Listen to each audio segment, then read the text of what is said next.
16 मार्च को राज्यसभा की 37 सीटों पर चुनाव होने हैं और इनमें से 5 सीटें जो कांग्रेस की हैं, 4 खाली हो रही हैं, 5 आनी हैं। दरअसल उन पर पेच फंसा हुआ था।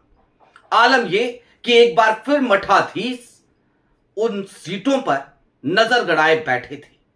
या तो वो खुद राज्यसभा पहुंचना चाहते थे या फिर कि वो सीधे तौर पर यह चाहते थे कि उनका ही कोई करता धरता, उनका ही कोई नाम लेवा वो वहां पहुंच जाए। लेकिन वीटो लग गया।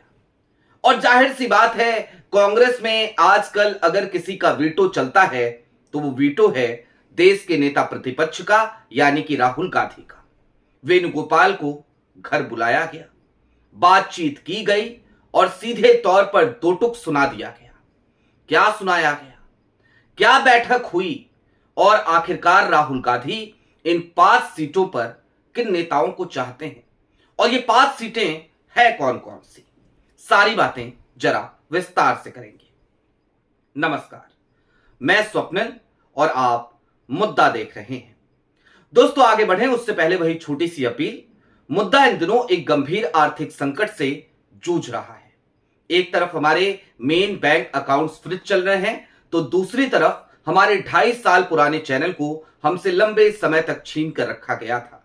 ऐसे में डे टू डे ऑपरेशंस में मुद्दा को काफी मुश्किलों का सामना करना पड़ता है। लिहाजा आपसे गुजारिश है, यदि आप चाहें तो स्क्रीन पर दिख रहे क्यूआर कोड या फिर के नीचे दिख रहे यूपीआई नंबर के जरिए मुद्दा की छोटी छोटी मदद जरूर कीजिएगा। अब आगे बढ़ते हैं। दरअसल कांग्रेस की 5 सीटें तो इसी बार खाली हो रही हैं। इसमें महाराष्ट्र की सीट है, 4 सीटें, महाराष्ट्र की भी सीट है इसमें। और महाराष्ट्र में तो पेच फंसा हुआ है। महाराष्ट्र में कांग्रेस को कोई उम्मीद भी नहीं है, क्योंकि वहां पे केवल 1 सीट जीतने की स्थिति है इंडिया गठबंधन की, महाविकास अघाड़ी की। और आलम यह है कि 1 अनार और 3 बीमार। हर पार्टी चाहती है कि उसके हिस्से में यह सीट आए, तो कांग्रेस वहां पर किसी भी तरीके से अपनी दावेदारी नहीं ठोकने वाली। अब उन सीटों की बात करना लेकिन ज्यादा जरूरी है जो श्योर शॉर्ट सीटें हैं, जहां पर कांग्रेस के पास पूरा का पूरा संख्या बल है, नंबर गेम है। मसलन तेलंगाना से 2 सीटें कांग्रेस के हिस्से में आनी है। इसके अलावा हिमाचल प्रदेश की 1 सीट है, इसके अलावा छत्तीसगढ़ की 1 सीट है और इसके अलावा हरियाणा की 1 सीट है। हरियाणा की सीट भी बड़ी दिलचस्प है। कांग्रेस के पास संख्या बल तो है, लेकिन 2016 और 2022 के राज्यसभा चुनाव में क्रॉस वोटिंग के जरिए हरियाणा की सीट कांग्रेस के हाथ से खिसक चुकी है। तो इस बार कांग्रेस वहां पर सावधानी बरत रही है। हिमाचल में भी अभिषेक मनु सिंघवी पिछली बार नहीं जीत पाए थे, हार गए थे क्रॉस वोटिंग की वजह से। तो हिमाचल में भी सतर्कता बरती जा रही है। लेकिन जरा तेलंगाना पे नजर डालिए। 2 सीटें हैं, कांग्रेस के पास नंबर है, आंकड़े हैं और इन 2 सीटों को लेकर राहुल गांधी ने मन बना लिया है। पहला नाम तो निश्चित तौर पर अभिषेक मनु सिंघवी का है। अभिषेक मनु सिंघवी बड़े वकील हैं, कांग्रेस के बड़े नेता भी हैं, कद्दावर नेता भी हैं। अभिषेक मनु सिंघवी तेलंगाना से ही राज्यसभा सदस्य चुनकर आए थे और एक बार फिर अभिषेक मनु सिंघवी तेलंगाना से बतौर राज्यसभा सांसद आने जा रहे हैं। लेकिन जो दूसरी सीट थी ना, जिस पर मठाधीशों की नजर थी, इस पर राहुल गांधी ने बिग नो कह दिया। और अब वो नाम आपको बता रहा हूं जो नाम तेलंगाना से आने जा रहा है। कई लोग कह रहे थे कि नाम तो लोकल का होगा, निश्चित तौर पर नाम लोकल का ही होना चाहिए।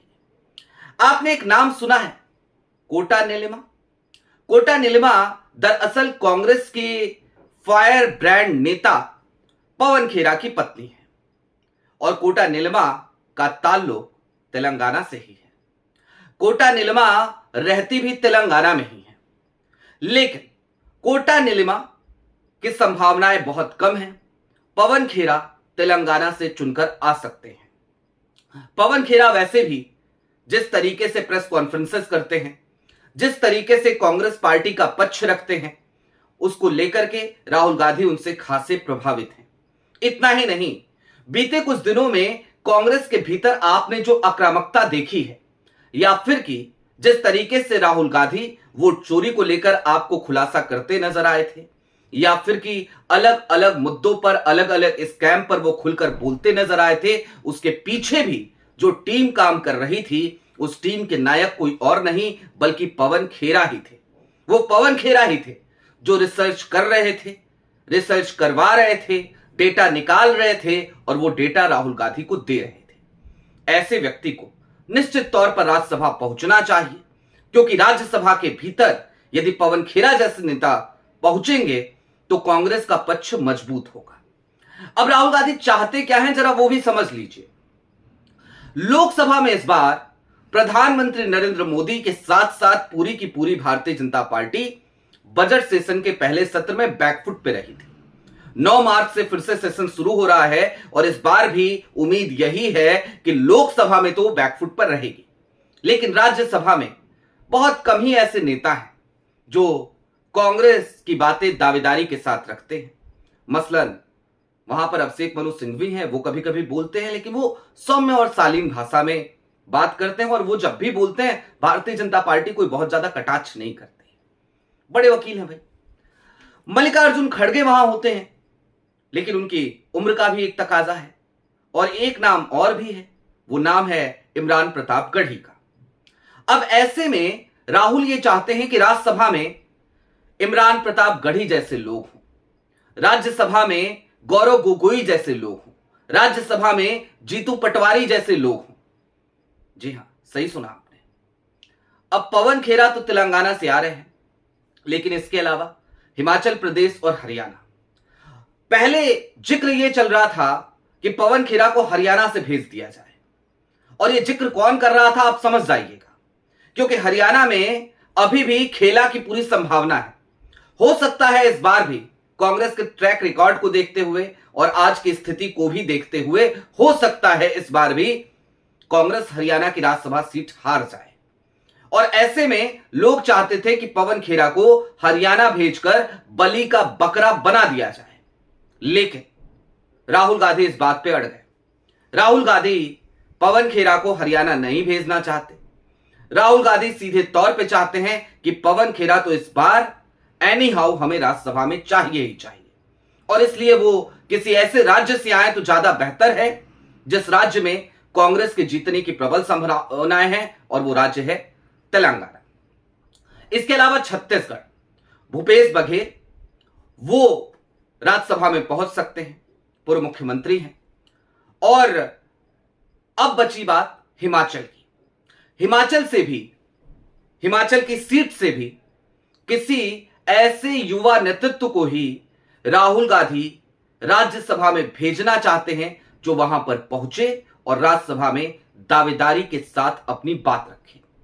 मसलन अभी 27 सीटें हैं कांग्रेस के पास, और ऐसे में 27 सीटें होने के बाद भी राज्यसभा में अगर आप गौर से देखें तो कांग्रेस की आवाज उतनी बुलंदी के साथ उठ नहीं पाती।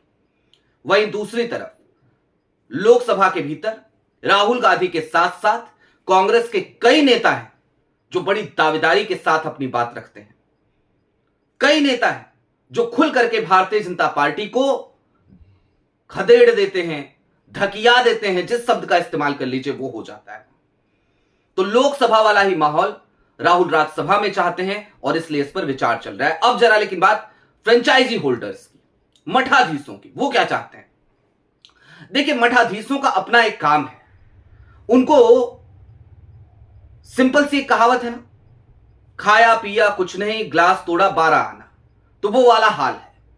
करेंगे कुछ नहीं, कांग्रेस के लिए लड़ेंगे नहीं, कांग्रेस के साथ खड़े होंगे नहीं, कांग्रेस की आवाज उठाएंगे नहीं, लेकिन मलाईदार पद चाहिए, राज्यसभा में भेज दिया जाना चाहिए। इस बार ऐसे तमाम लोगों को राहुल ने नसीहत दे दी है, दो टुक कह दिया है कि नहीं, ऐसे होगा नहीं, ऐसे चलेगा नहीं, क्योंकि अब उसे ही पद मिलेगा या उसे ही राज्यसभा भेजा जाएगा जो व्यक्ति कम से कम कांग्रेस की आइडियोलॉजी के साथ खड़ा होगा, लड़ता हुआ नजर आएगा। और हालिया दिनों में इसका एक हमें सबूत भी देखने को मिला। मसलन यूथ कांग्रेस के एआई समिट प्रोटेस्ट के बाद राहुल वहां बैठक में बैठे हुए थे और कई लोग राहुल के सामने ये कह रहे थे कि यूथ कांग्रेस ने गलत जगह पर प्रोटेस्ट कर लिया है, लिहाजा ये अगर हम इसे सपोर्ट करते हैं तो ये बैकफायर कर जाएगा। राहुल उन तमाम नेताओं पे भड़क गए, लिटरली भड़क गए। हालांकि राहुल ने भी अगले दिन जाकर के ट्वीट किया, लेकिन वो उस समय बुरी तरीके से भड़के। और राहुल जिस वक्त भड़क रहे थे उस वक्त पवन खेरा की वीडियो भी मंजर-ए-आम पर आ गई थी। पवन खेरा खुल करके यूथ कांग्रेस के साथ खड़े हो गए थे। कांग्रेस के कई प्रवक्ता हैं, मसलन अतुल लोंडे पाटिल हों या फिर के सुरेंद्र राजपूत हों, पवन खेड़ा की इस वीडियो के साथ ही साथ कांग्रेस का पूरा एक जो इकोसिस्टम है वो भी यूथ कांग्रेस के साथ जाकर खड़ा हो गया था। और देखिए, आज की तारीख में यूथ कांग्रेस के साथ खड़े होने का ही नतीजा है कि पूरे देश में कांग्रेस जगी हुई नजर आती है। और केस का जिक्र तो कल की तारीख में एक वीडियो में मैंने आपको बताया था कि चल क्या रहा है। भाई 10 लोगों की गिरफ्तारी हुई थी यूथ कांग्रेस में और एक उदय भानु चीप को ले लीजिए तो 11 लोग। 10 में से 9 लोगों को जमानत मिल चुकी है और जमानत देते हुए बकायदा पटियाला हाउस कोर्ट ने कहा कि भाई ये लोग विरोध कर रहे थे और लोकतंत्र में विरोध करने की आजादी है, इसमें भड़काऊ जैसा क्या था, लिहाजा इनको हिरासत में क्यों रखना है भैया, इनको बाहर करो, जमानत दो इन्हें। बात उदय भानु चीफ की, उनको रात में पेश किया, रात में जमानत मिल गई ड्यूटी मजिस्ट्रेट से, तो शाम को 5 बजे जाकर के 3 लोग एक जज साहब से स्टे लेकर के आते हैं। लेकिन कल की तारीख में हाई कोर्ट ने, माननीय उच्च न्यायालय दिल्ली ने, उसने जज साहब के उस स्टे ऑर्डर को फाड़ के फेंक दिया। कहा नहीं, जमानत बरकरार रहेगी, उदय भानु चीफ भी बाहर आ रहे हैं। और कांग्रेस और खास तौर पे यूथ कांग्रेस वो पूरी एनर्जी के साथ और ज्यादा मजबूती के साथ अब मोदी जी के खिलाफ मोर्चा खोलने वाली है। और ऐसे में जब लोकसभा में मोर्चा खुल ही रखा है, जब मोर्चा खुल ही रखा है देश की सड़कों पे, तो राज्यसभा में क्यों ना खुले। और राज्यसभा में अगर मोर्चा खोलना है तो राहुल को अपने पसंद के नेता वहां चाहिए, लिहाजा राहुल ने मठाधीशों को घर बिठाया है, वेणुगोपाल को 2 टुक समझाया है और कांग्रेस में अब गद्दारों की खैर नहीं है, ये तो तय मानिए। आपकी क्या राय है वो हमें कमेंट बॉक्स में जरूर बताइएगा। अभी के लिए दीजिए इजाजत।